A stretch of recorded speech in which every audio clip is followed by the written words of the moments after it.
அஸ்ஸலாமு அலைக்கும் வரஹ்மத்துல்லாஹி வபரகாத்துஹு. அல்லாஹ்வின் தூதர் முஹம்மது நபி ஸல்லல்லாஹு அலைஹி வஸல்லம் அவர்கள் முஆத் இப்னு ஜபல் ரலியல்லாஹு அன்ஹு அவர்களுக்கு கற்றுக் கொடுத்த ஒரு அழகிய துஆவை பற்றி நாம் பார்ப்போம். இந்த துஆவோட சிறப்பு என்னன்னா, இந்த துஆவை ஒவ்வொரு நேர கடமையான தொழுகைக்கு பிறகு ஓதுமாறு வலியுறுத்தினார்கள். அந்த துஆ என்னன்னா, அல்லாஹும்ம அஇன்னி அலா ஸிக்ரிக வ ஷுக்ரிக வ ஹுஸ்னி இபாதத்திக.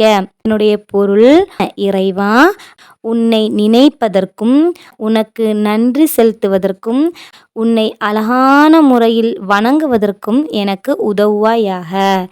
இந்த துஆவை இன்ஷா அல்லாஹ் ஒவ்வொரு நேர கடமையான தொழுகைக்கு பிறகும் நாம் ஓதுவோம். மேலும் இந்த துஆவை அரபியில் மட்டும் மனனம் செய்யாமல் அதனுடைய பொருளோடு சேர்ந்து மனனம் செய்வோம். ஒவ்வொரு நேர தொழுகைக்கு பிறகும் மறக்காமல் ஓதுவோம். அல்லாஹ் நம் அனைவருக்கும் உதவி செய்வானாக. ஆமீன். அஸ்ஸலாமு அலைக்கும் வரஹ்மத்துல்லாஹி வபரகாத்துஹு.